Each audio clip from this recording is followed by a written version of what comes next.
നമസ്കാരം, എല്ലാ പ്രേക്ഷകർക്കും ഗൾഫ് ടുഡേയിലേക്ക് സ്വാഗതം. ഞാൻ ശ്രീനിധി പ്രദീപ്. നോക്കാം വാർത്തകൾ വിശദമായി. ഇന്ത്യയും ഗൾഫ് രാഷ്ട്രങ്ങളും തമ്മിലുള്ള സാമ്പത്തിക സഹകരണത്തിൽ വൻ മുന്നേറ്റം. സ്വതന്ത്ര വ്യാപാര കരാറിനായുള്ള ഔദ്യോഗിക ചർച്ചകൾക്ക് ഡൽഹിയിൽ തുടക്കമായി. GCC സെക്രട്ടറി ജനറലും ഇന്ത്യൻ വാണിജ്യ മന്ത്രി പീയൂഷ് ഗോയലും നിർണായക കരാറിൽ ഒപ്പുവച്ചു. ചരക്ക് സേവന വ്യാപാരം, ഡിജിറ്റൽ ഇടപാടുകൾ, നിക്ഷേപം തുടങ്ങി നിരവധി മേഖലകളിൽ സഹകരണം ഉറപ്പാക്കുന്നതാണ് കരാർ. വ്യാപാര മേഖലയിലെ നിയന്ത്രണങ്ങൾ ഒഴിവാക്കി നിക്ഷേപങ്ങൾ വർദ്ധിപ്പിക്കുകയാണ് ലക്ഷ്യം. ചർച്ചകളുടെ ആദ്യഘട്ടം ഈ വർഷം അവസാനം റിയാദിൽ നടക്കും. സൗദി അറേബ്യയിൽ ഈ വർഷത്തെ ഹജ്ജ് തീർത്ഥാടനത്തിന് തയ്യാറെടുക്കുന്ന ആഭ്യന്തര തീർത്ഥാടകർക്കായി രജിസ്ട്രേഷൻ നടപടികൾ ആരംഭിച്ചു. മന്ത്രാലയത്തിന്റെ ഔദ്യോഗിക പ്ലാറ്റ്ഫോമായ നുസുക് വഴി ഇന്നു മുതൽ അപേക്ഷകൾ സമർപ്പിക്കാമെന്ന് ഹജ്ജ് ഉംറ മന്ത്രാലയം അറിയിച്ചു. ഇതുവരെ ഹജ്ജ് കർമ്മം നിർവഹിക്കാത്തവർക്കാണ് ആദ്യഘട്ടത്തിൽ മുൻഗണന നൽകുക.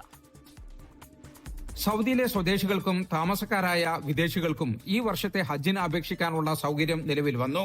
നുസുക്ക് ആപ്പ് വഴിയോ മന്ത്രാലയത്തിന്റെ ഔദ്യോഗിക വെബ്സൈറ്റ് വഴിയോ അപേക്ഷകർക്ക് സ്വന്തമായി അക്കൌണ്ട് ആരംഭിച്ച് വിവരങ്ങൾ രേഖപ്പെടുത്താം. രജിസ്ട്രേഷൻ നടപടികൾ ആരംഭിച്ചെങ്കിലും ഹജ്ജ് പാക്കേജുകൾ തിരഞ്ഞെടുക്കാനും ബുക്കിംഗ് പൂർത്തിയാക്കാനുമുള്ള സൗകര്യം റമദാൻ 15 മുതലായിരിക്കും ആരംഭിക്കുക. ഈ വർഷം അപേക്ഷിക്കുന്നവരിൽ 15 വയസ്സ് പൂർത്തിയായവർക്ക് മാത്രമേ അനുമതി നൽകുകയുള്ളൂ. ഇതുവരെ ഹജ്ജ് ചെയ്യാത്തവർക്കാണ് ആദ്യഘട്ടത്തിൽ, അതായത് ശവ്വാൽ മാസം അവസാനം വരെ മുൻഗണന ലഭിക്കുക. വിദേശികളായ താമസക്കാർക്ക് കാലാവധിയുള്ള ഇഖാമ നിർബന്ധമാണ്. ഇതിൽ തന്നെ ഇഖാമ ഇഷ്യൂ ചെയ്തിട്ട് 1 വർഷം കഴിഞ്ഞവരാണെങ്കിൽ മുൻഗണന ലഭിക്കും. അംഗീകൃത സർവീസ് കമ്പനികൾ വഴി മാത്രമേ ഹജ്ജ് പാക്കേജ് ബുക്കിംഗ് നടത്താവൂ എന്നും ഫീസ് സദ്ദാദ് സംവിധാനം വഴി മാത്രമേ അടക്കാവൂ എന്നും മന്ത്രാലയം കർശന നിർദ്ദേശം നൽകിയിട്ടുണ്ട്. ആരോഗ്യ സംബന്ധമായ നിബന്ധനകൾ പാലിക്കുന്നവർക്ക് മാത്രമേ ഹജ്ജ് പെർമിറ്റ് അനുവദിക്കുകയുള്ളൂ. കൂടുതൽ വിവരങ്ങൾക്ക് 1966 എന്ന നമ്പറിൽ ബന്ധപ്പെടാവുന്നതാണെന്ന് മന്ത്രാലയം അറിയിച്ചു. ജലീൽ കണമകലം, 24 ജിദ്ദ. സൗദിയിൽ താമസിക്കുന്ന 1.5 കോടിയിലധികം പ്രവാസികളുടെ അവകാശങ്ങൾ നിയമപരമായി സംരക്ഷിക്കപ്പെടുന്നുണ്ടെന്ന് സൗദി മനുഷ്യാവകാശ കമ്മീഷൻ. ജനീവയിൽ നടന്ന ഐക്യരാഷ്ട്രസഭയുടെ മനുഷ്യാവകാശ കൌൺസിലാണ് സൗദി തങ്ങളുടെ നേട്ടങ്ങൾ വിശദീകരിച്ചത്.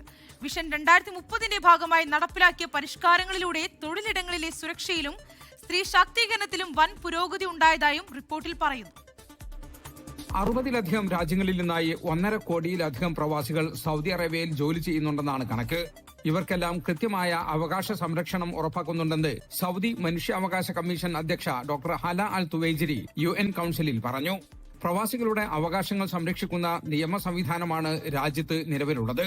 തൊഴിൽ മേഖലയിൽ വിപ്ലവകരമായ മാറ്റങ്ങളാണ് കഴിഞ്ഞ വർഷങ്ങളിലുണ്ടായതെന്ന് റിപ്പോർട്ട് പറയുന്നു. നിർബന്ധിത ജോലി ഒഴിവാക്കി, ബാലവേല നിരോധിച്ചു, തൊഴിലിടങ്ങളിലെ സുരക്ഷാ മാനദണ്ഡങ്ങൾ പാലിക്കുന്നതിൽ 73% വർധനവാണ് രേഖപ്പെടുത്തിയത്.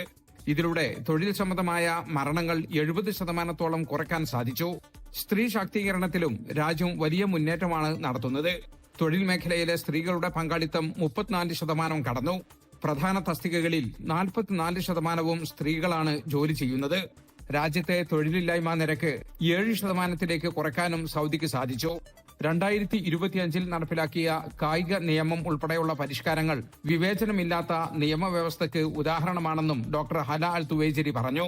24 ജിദ്ദ. UAEയിൽ കനത്ത മൂടൽമഞ്ഞ് തുടരുന്നു. 2 ദിവസം കൂടി മൂടൽമഞ്ഞ് തുടരുമെന്നാണ് കാലാവസ്ഥാ നിരീക്ഷണ കേന്ദ്രത്തിന്റെ മുന്നറിയിപ്പ്. വിവിധ വിമാനത്താവളങ്ങളുടെ പ്രവർത്തനത്തെ മൂടൽമഞ്ഞ് സാരമായി ബാധിച്ചു.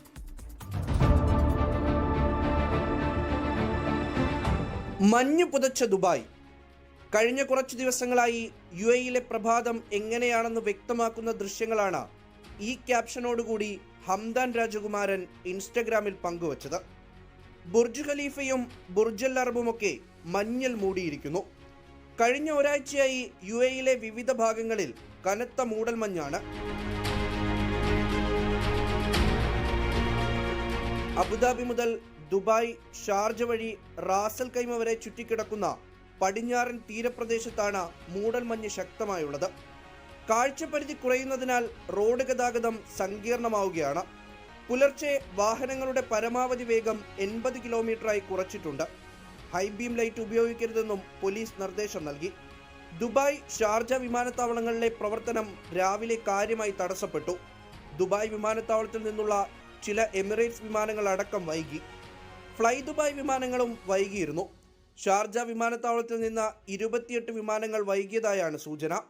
ഇവയിലധികവും എയർ അറേബ്യ വിമാനങ്ങളായിരുന്നു. പല വിമാന കമ്പനികളും റൂട്ടുകൾ പുനഃക്രമീകരിച്ചു. മൂടൽമഞ്ഞ് തുടരുന്നതിനാൽ വരും ദിവസങ്ങളിൽ വ്യോമഗതാഗതത്തിന് തടസ്സമുണ്ടാകും. അറിയിപ്പുകൾ ശ്രദ്ധിച്ചു മാത്രം വിമാനയാത്രയ്ക്ക് തയ്യാറെടുക്കണമെന്നാണ് അധികൃതർ നൽകുന്ന മുന്നറിയിപ്പ്. 24 ദുബായ്. ദുബായ് വിമാനത്താവളത്തിൽ കഞ്ചാവ് വേട്ട. 18 കിലോ കഞ്ചാവ് പിടികൂടി. സ്യൂട്ട് കേസിൽ ഒളിപ്പിച്ച് കടത്തവെയാണ് കഞ്ചാവ് പിടികൂടിയത്. ദുബായിൽ നിന്ന് മുഹമ്മദ് റഹീസ് തയ്യാറാക്കിയ റിപ്പോർട്ട് കാണാം. ഇന്ന് രാവിലെയാണ് ദുബായ് അന്താരാഷ്ട്ര വിമാനത്താവളത്തിൽ നിന്നും 18 കിലോ കഞ്ചാവ് പിടികൂടുന്നത്. വിമാനം ഇറങ്ങിയ ആളിൽ നിന്നാണ് ഇത്തരത്തിൽ പരിശോധനയിൽ അദ്ദേഹത്തിന്റെ ബാഗിൽ നിന്ന് കഞ്ചാവ് കണ്ടെടുക്കുന്നത്. അദ്ദേഹം ഒരു ഏഷ്യൻ വംശജനാണ് എന്നുള്ള വിവരം മാത്രമാണ് നിലവിൽ പുറത്തു വന്നിട്ടുള്ളത്.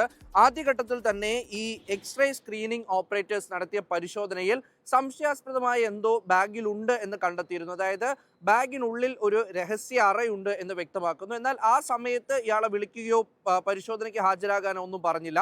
കൃത്യമായി ഇദ്ദേഹത്തിനെ നിരീക്ഷിച്ച ശേഷം ദുബായ് കസ്റ്റംസ് അദ്ദേഹം വന്ന് ഈ ബാഗ് എടുക്കുന്നതോടുകൂടി ഇയാളെ പിന്നീട് പിടികൂടി തൊട്ടടുത്തുള്ള മുറിയിലേക്ക് കൊണ്ടുപോയി. അതിനുശേഷം നടത്തിയ പരിശോധനയിലാണ് ഇയാളുടെ ബാഗിനുള്ളിൽ ഒരു രഹസ്യ അറ ഉണ്ട് എന്ന് കണ്ടെത്തിയത്. അവിടെ ഏതാണ്ട് 17 പാക്കറ്റുകളിലാക്കിയാണ് അദ്ദേഹം ഈ കഞ്ചാവ് സൂക്ഷിച്ചിരുന്നത്. അതിനുശേഷം പരിശോധന നടത്തുന്നു. അതിൽ നിന്ന് കഞ്ചാവാണെന്ന് വ്യക്തമാകുന്നു. ഉടൻ തന്നെ ഇയാളെ അറസ്റ്റ് ചെയ്യുകയാണ് ചെയ്തത്. എന്തായാലും ഈ സ്ക്രീനിംഗ് പ്രൊസീജിയറിലൂടെ ഒരു സംശയം തോന്നിയതിന്റെ അടിസ്ഥാനത്തിൽ നടത്തിയ പരിശോധനയാണിത്. അപ്പോൾ നിലവിൽ എന്തായാലും ദുബായ് കസ്റ്റംസിൽ നിന്ന് ലഭിക്കുന്ന ഒരു വിശദീകരണം അനുസരിച്ച് ഇത്തരത്തിലുള്ള പരിശോധനയും ഒപ്പം തന്നെ ഈ സാങ്കേതിക വിദ്യ ഉപയോഗിച്ചുള്ള പരിശോധനയും ഒപ്പം സംശയം തോന്നുന്നവരെ അല്ലാത്ത തരത്തിലുമുള്ളത് പരിശോധിക്കുന്ന ഒരു രീതി കൂടുതൽ ശക്തമാക്കുമെന്നാണ് മനസ്സിലാകുന്നത്. എന്തായാലും 18 കിലോ കഞ്ചാവാണ് പിടികൂടിയത്. ഒപ്പം തന്നെ 17 പ്രത്യേക പൗച്ചുകളിലാക്കി അത് പാക്ക് ചെയ്ത രീതിയിലായിരുന്നു ഇത് കണ്ടെത്തിയത്. നിലവിൽ എവിടേക്കാണ് കൊണ്ടുവന്നത്, ഇദ്ദേഹത്തിന് മറ്റാരൊക്കെയായിട്ടാണ് ബന്ധം എന്നുള്ള വിവരങ്ങൾ അന്വേഷിച്ചു വരികയാണ്. കൂടുതൽ അന്വേഷണത്തിന് ശേഷമാകും വിവരങ്ങൾ പുറത്തുവിടാൻ കഴിയുക എന്നാണ് ദുബായ് കസ്റ്റംസ് അറിയിക്കുന്നത്. റമദാനിൽ ഭിക്ഷാടനം നടത്തിയ 26 പേരെ പിടികൂടി ദുബായ് പോലീസ്. ഭിക്ഷാടനം തടയാനുള്ള നടപടികൾ ശക്തമാക്കുന്നതിന്റെ ഭാഗമായാണ് നീക്കം. ഔദ്യോഗിക പ്ലാറ്റ്ഫോമുകൾ വഴി മാത്രമേ സംഭാവനകളും സഹായങ്ങളും നൽകാൻ പാടുള്ളൂവെന്ന് ദുബായ് പോലീസ് അറിയിച്ചു. റമദാൻ ആദ്യവാരത്തെ കണക്ക് പുറത്തു വരുമ്പോഴാണ് ഭിക്ഷാടനം നടത്തിയ 26 പേർ പിടിയിലായതായി ദുബായ് പോലീസ് വ്യക്തമാക്കുന്നത്. ഭിക്ഷാടനരഹിതമായ സമൂഹം എന്ന പേരിൽ ആരംഭിച്ച ക്യാമ്പയിന്റെ ഭാഗമായാണ് അറസ്റ്റ്. നഗരത്തിലെ പോലീസും ജനറൽ ഡിപ്പാർട്ട്മെന്റ് ഓഫ് ക്രിമിനൽ ഇൻവെസ്റ്റിഗേഷനും ചേർന്നാണ് അറസ്റ്റ് ചെയ്തത്. General directorate of residency and foreigners അഫയേഴ്സും Islamic affairs and charitable activities ഡിപ്പാർട്ട്മെന്റും ക്യാമ്പയിന് പിന്തുണ നൽകുന്നുണ്ട്. റമദാനിൽ ഭിക്ഷാടന മാഫിയ സജീവമാകുന്നതിന് പിന്നാലെയാണ് ഇത്തരമൊരു നടപടിയിലേക്ക് കടക്കാൻ ദുബായ് പോലീസ് തീരുമാനിച്ചത്. സംഘടിത ഭിക്ഷാടനം നടത്തുന്നവർക്ക് 6 മാസം വരെ തടവും 1 ലക്ഷം ദിർഹം വരെ പിഴയുമായിരിക്കും ശിക്ഷ. അല്ലാതെ ഭിക്ഷാടനം നടത്തുന്നവർ 3 മാസം തടവിന് പുറമെ 5000 ദിർഹം പിഴയൊടുക്കണം. സഹായം ആവശ്യമുള്ളവർ സർക്കാർ അംഗീകൃത ചാരിറ്റി സ്ഥാപനങ്ങളെ സമീപിക്കണം. ഔദ്യോഗിക വഴികളിലൂടെ സക്കാത്തും സംഭാവനയും നൽകാൻ പാടുള്ളൂ എന്നും നിർദ്ദേശമുണ്ട്. എമിറേറ്റ്സ് റെഡ് ക്രസന്റ്, സക്കാത്ത് ഫണ്ട്, ദാറുൽ ബിർ സൊസൈറ്റി, ബൈത്ത് അൽ ഖൈർ society, Dubai charity association, Sharjah charity association എന്നിവയാണ് അംഗീകൃത ചാരിറ്റി സ്ഥാപനങ്ങൾ. കഴിഞ്ഞ ദിവസം ആഡംബര കാറുകൾ കേന്ദ്രീകരിച്ച് യാചന നടത്തുന്ന സംഘത്തിലെ ഒരാളെ ദുബായ് പോലീസ് പിടികൂടിയിരുന്നു. ഇയാളിൽ നിന്ന് 4.5 ലക്ഷം രൂപയാണ് പിടിച്ചെടുത്തത്. 24 ദുബായ്. തെക്കൻ ഇറാനിൽ സൈനികാഭ്യാസവുമായി ഇറാൻ റവല്യൂഷണറി ഗാർഡ്സ് ആണ് സൈനികാഭ്യാസം നടത്തിയത്. അത്യാധുനിക ആയുധങ്ങൾ പരീക്ഷിച്ചെന്നാണ് അവകാശവാദം. അതിനിടെ ചൈനയിൽ നിന്നും ഇറാൻ കപ്പൽവേധ മിസൈലുകൾ വാങ്ങും. 290 കിലോമീറ്റർ ദൂരപരിധിയുള്ള CM-302 സൂപ്പർ സോണിക് മിസൈലുകളാണ് വാങ്ങുന്നത്. കരാർ അന്തിമഘട്ടത്തിലെത്തിയെന്ന് റോയിട്ടേഴ്സ് റിപ്പോർട്ട് ചെയ്തു. മിസൈലുകൾ അമേരിക്കൻ നാവികസേനയ്ക്ക് ഭീഷണിയാകുമെന്നാണ് വിദഗ്ധർ പറയുന്നത്. അമേരിക്കൻ പ്രസിഡന്റ് ഡൊണാൾഡ് ട്രംപിന്റെ പുതിയ തീരുവ നിലവിൽ വന്നു. 10% നിരക്കിലാണ് പുതിയ ഇറക്കുമതി തീരുവ. നേരത്തെ പ്രഖ്യാപിച്ചതിലും കുറഞ്ഞ നിരക്കാണിത്. 1974 അമേരിക്കൻ വ്യാപാര നിയമത്തിന്റെ 122 വകുപ്പ് പ്രകാരമാണ് പുതിയ തീരുവ. ഇറക്കുമതി തീരുവ 15% ട്രംപ് നേരത്തെ പറഞ്ഞിരുന്നു. നിയമസഭാ തെരഞ്ഞെടുപ്പിന് മുൻപായി ജനപ്രിയ തീരുമാനങ്ങളുമായി സർക്കാർ. PSC പരീക്ഷയ്ക്ക് അപേക്ഷിക്കുന്നതിനുള്ള പ്രായപരിധി 40 വയസ്സായി ഉയർത്തി. പട്ടികജാതി പട്ടികവർഗ വിഭാഗത്തിന് അപേക്ഷിക്കാനുള്ള പരമാവധി പ്രായം 45ഉം OBCക്ക് 43 വയസ്സാക്കി. ക്രൈസ്തവരുടെ പിന്നോക്കാവസ്ഥ പഠിക്കാൻ നിയോഗിച്ച ജസ്റ്റിസ് JB കോശി കമ്മീഷൻ റിപ്പോർട്ടിനും മന്ത്രിസഭ അംഗീകാരം നൽകി. വീടുകളുടെ സാമ്പത്തിക സുരക്ഷയ്ക്കായുള്ള സമഗ്ര ഗ്രൂപ്പ് ഇൻഷുറൻസ് പദ്ധതിക്കും മന്ത്രിസഭാ യോഗത്തിന്റെ അംഗീകാരം. നിയമസഭാ തെരഞ്ഞെടുപ്പിന് മുൻപായി സർക്കാരിന്റെ സുപ്രധാന തീരുമാനങ്ങൾ. PSC പരീക്ഷയ്ക്ക് അപേക്ഷിക്കുന്നതിനുള്ള പ്രായപരിധി ഉയർത്തി. ജനറൽ വിഭാഗത്തിന് പരമാവധി പ്രായം 36 നിന്ന് 40 വയസ്സാക്കി. പട്ടികജാതി പട്ടികവർഗ വിഭാഗത്തിന് അപേക്ഷിക്കാനുള്ള പരമാവധി പ്രായം 45 വയസ്സും OBCക്ക് 43 വയസ്സുമാക്കി. ക്രൈസ്തവരുടെ പിന്നാക്കാവസ്ഥ പഠിക്കാൻ നിയോഗിച്ച ജസ്റ്റിസ് JB കോശി കമ്മീഷൻ റിപ്പോർട്ടിനും മന്ത്രിസഭ തത്വത്തിൽ അംഗീകാരം നൽകി. ഇതിനകം തീരുമാനമെടുത്ത ശുപാർശകൾക്ക് പുറമെ 32 ശുപാർശകളിൽ കൂടി മന്ത്രിസഭായോഗം തീരുമാനമെടുത്തു. ലത്തീൻ കത്തോലിക്ക സമുദായ സർട്ടിഫിക്കറ്റ് നൽകുന്നതിന് 1947 എന്ന വർഷം മാനദണ്ഡമായി പരിഗണിക്കേണ്ടതില്ലെന്ന് തീരുമാനിച്ചു.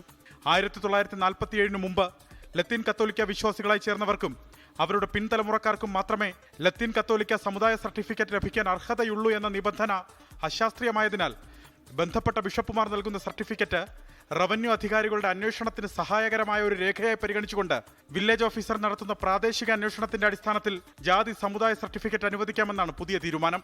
വീടുകളുടെ സാമ്പത്തിക സുരക്ഷയ്ക്കായുള്ള സമഗ്ര ഗ്രൂപ്പ് ഇൻഷുറൻസ് പദ്ധതിക്കും മന്ത്രിസഭായോഗം അംഗീകാരം നൽകി. പ്രകൃതി ദുരന്തങ്ങൾ കാരണം വാസസ്ഥലങ്ങൾക്കുണ്ടാകുന്ന നാശനഷ്ടങ്ങളിൽ നിന്ന് സാമ്പത്തിക സുരക്ഷ ഉറപ്പാക്കുന്നതാണ് പദ്ധതി. പാരാമെട്രിക് ഇൻഷുറൻസ്, ഇൻഡെംനിറ്റി ഇൻഷുറൻസ് എന്നീ പരസ്പര പൂരകമായ ഇൻഷുറൻസ് മാതൃകകൾ ഉൾപ്പെടുത്തിയാണ് സമഗ്ര ഗ്രൂപ്പ് ഇൻഷുറൻസ് പദ്ധതി നടപ്പാക്കുന്നതിന് മന്ത്രിസഭ അംഗീകാരം നൽകിയത്. 5 വർഷത്തേക്കാണ് ഇൻഷുറൻസ് കാലാവധി. 24 തിരുവനന്തപുരം. നിയമസഭാ തെരഞ്ഞെടുപ്പ് അടുത്തിരിക്കെ മുഖ്യമന്ത്രി പിണറായി വിജയനുമായി പ്രത്യേക വീഡിയോ അഭിമുഖം നടത്തി നടൻ മോഹൻലാൽ. പ്രശസ്ത സംവിധായകൻ TK രാജീവ് കുമാർ ഉൾപ്പെടെയുള്ള സാങ്കേതിക വിദഗ്ധരാണ് അഭിമുഖ പരിപാടിയുടെ പിന്നിൽ പ്രവർത്തിച്ചത്. പ്രത്യേക അഭിമുഖത്തിന്റെ ടീസർ മോഹൻലാൽ സോഷ്യൽ മീഡിയയിലൂടെ പുറത്തുവിട്ടു.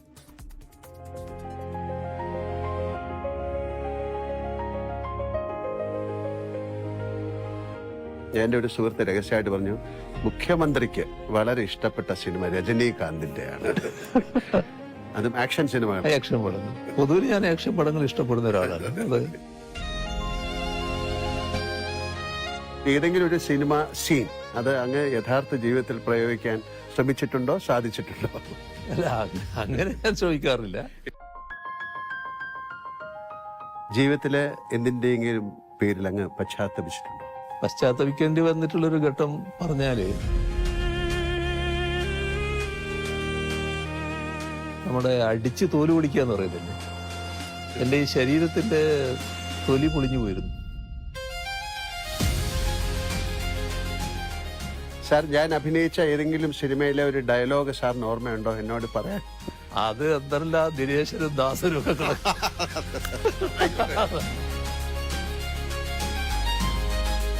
എന്റെ കേരളം, അങ്ങയുടെ കേരളം, നമ്മുടെ കേരളം.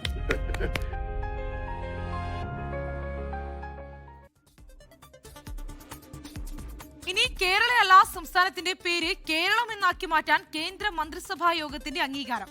പ്രധാനമന്ത്രിയുടെ പുതിയ ഓഫീസ് കെട്ടിടമായ സേവാതീർത്തിൽ ചേർന്ന ആദ്യ മന്ത്രിസഭാ യോഗത്തിന്റേതാണ് തീരുമാനം. എന്നാൽ പേരുമാറ്റം CPIM-ഉം BJP-യും തമ്മിലുള്ള ഒത്തുകളിയാണെന്ന് ബംഗാൾ മുഖ്യമന്ത്രി മമതാ ബാനർജി വിമർശിച്ചു. പശ്ചിമ ബംഗാളിന്റെ പേര് മാറ്റണമെന്ന ആവശ്യം ഇതുവരെ പരിഗണിച്ചിട്ടില്ലെന്നും മമത ആരോപിച്ചു. പ്രധാനമന്ത്രിയുടെ പുതിയ ഓഫീസ് കെട്ടിടമായ സേവാതീർത്തിൽ ചേർന്ന ആദ്യ മന്ത്രിസഭാ യോഗത്തിലാണ് ചരിത്രപരമായ തീരുമാനം. ദീർഘകാലമായുള്ള ആവശ്യമാണ് കേന്ദ്രമന്ത്രിസഭ അംഗീകരിച്ചതെന്ന് മന്ത്രിസഭാ യോഗ തീരുമാനങ്ങൾ വിശദീകരിച്ച കേന്ദ്രമന്ത്രി അശ്വിനി വൈഷ്ണവ് അറിയിച്ചു. तब से एक बड़ी डिमांड थी कि केरला का नाम केरलम होना चाहिए. आज यूनियन कैबिनेट ने अप्रूवल दिया. പേരുമാറ്റത്തിനായി കേരള പേരുമാറ്റ ബിൽ 2026 രാഷ്ട്രപതി സംസ്ഥാന നിയമസഭയ്ക്ക് അയക്കുമെന്നും സംസ്ഥാന നിയമസഭയുടെ അഭിപ്രായം തേടിയ ശേഷം കേന്ദ്ര സർക്കാർ തുടർ നടപടി സ്വീകരിക്കുമെന്നും മന്ത്രി അശ്വിനി വൈഷ്ണവ് അറിയിച്ചു. പേരുമാറ്റത്തിനായി പാർലമെന്റും ബില്ല് പാസാക്കേണ്ടതുണ്ട്.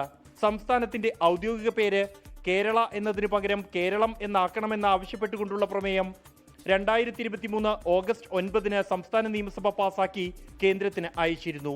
സാങ്കേതിക വിഷയങ്ങൾ ചൂണ്ടിക്കാട്ടി കേന്ദ്ര ആഭ്യന്തര മന്ത്രാലയം തിരിച്ചയച്ചു. തുടർന്നാണ് 2024 ജൂൺ 24 സംസ്ഥാന നിയമസഭ ഐകകണ്ഠമായി വീണ്ടും പ്രമേയം പാസാക്കിയത്. ഭരണഘടനയുടെ 1-ാം പട്ടികയിൽ സംസ്ഥാനത്തിന്റെ പേര് കേരളം എന്നാക്കി ഭേദഗതി ചെയ്യുന്നതിന് ഭരണഘടനാ അനുച്ഛേദം 3 അനുസരിച്ച് നടപടിയെടുക്കണം എന്നാവശ്യപ്പെട്ടുകൊണ്ടുള്ളതാണ് പ്രമേയം. നിയമസഭാ തിരഞ്ഞെടുപ്പ് തൊട്ടുമുന്നിൽ നിൽക്കെയാണ് ഈ ആവശ്യത്തിന് അനുകൂലമായ തീരുമാനം കേന്ദ്രത്തിന്റെ ഭാഗത്തു നിന്നും ഉണ്ടായത്. സംസ്ഥാനത്തിന്റെ പേരുമാറ്റം ആവശ്യപ്പെട്ട് BJP സംസ്ഥാന അധ്യക്ഷൻ രാജീവ് ചന്ദ്രശേഖറും കേന്ദ്രത്തിന് കത്തയച്ചിരുന്നു. 24 ഡൽഹി. ലൈഫ് മിഷൻ പദ്ധതിയിലൂടെ 5 ലക്ഷം വീടുകളുടെ നിർമ്മാണം പൂർത്തിയാക്കിയതിന്റെ പ്രഖ്യാപനം നടത്തി മുഖ്യമന്ത്രി പിണറായി വിജയൻ.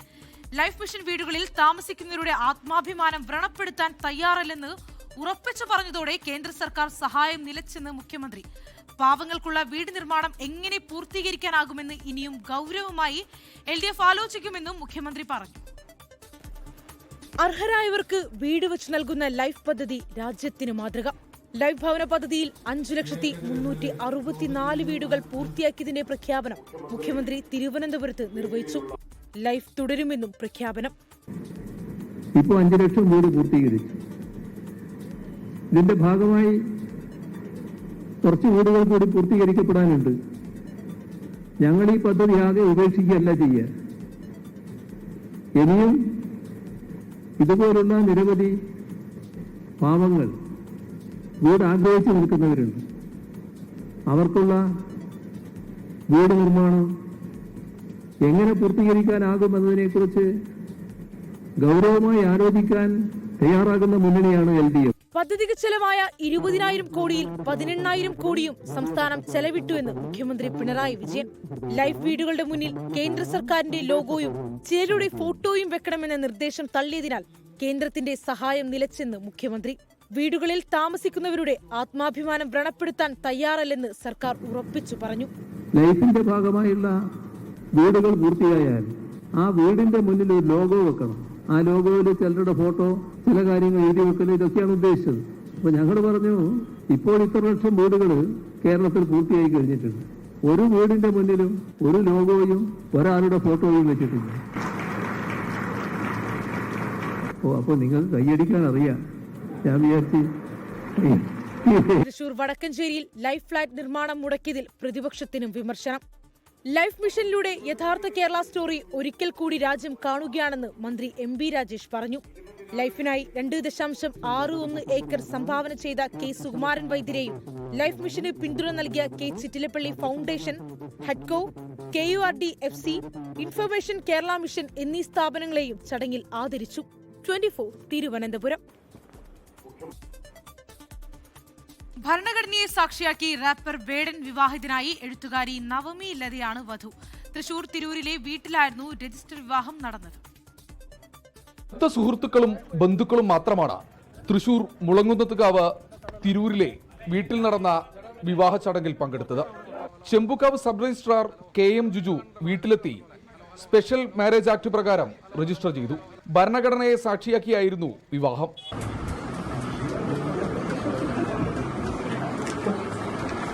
ഭരണഘടനയെ സാക്ഷി നിർത്തിയിട്ടാണ് നമ്മൾ രണ്ടുപേരും വിവാഹം കഴിച്ചിരിക്കുന്നത്.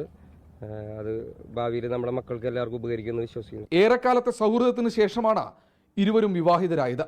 വേടന്റെ ആരാധകരും സുഹൃത്തുക്കളും ആശംസ നേരാനെത്തി. വേടന്റെ ഹിറ്റായ മോണലോവയെ എന്ന ഗാനം നവമി ലതയെക്കുറിച്ചാണ് എഴുതിയത് എന്ന് വേടൻ ഈയിടെ പറഞ്ഞിരുന്നു.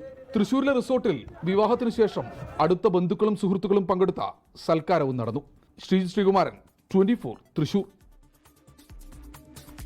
ഇതോടെ ഗൾഫ് ടുഡേ പൂർണ്ണമാവുകയാണ്. എല്ലാ പ്രേക്ഷകർക്കും ശുഭരാത്രി. നമസ്കാരം. ലോകത്തെവിടെയായാലും ഏത് സമയത്തും 24 വാർത്തകളും ഓഗ്മെന്റഡ് റിയാലിറ്റി പാക്കേജുകളും എക്സ്പ്ലെയിനറുകളും വിശദമായി കാണാൻ ഞങ്ങളുടെ YouTube ചാനൽ നിങ്ങൾക്ക് സബ്സ്ക്രൈബ് ചെയ്യാം.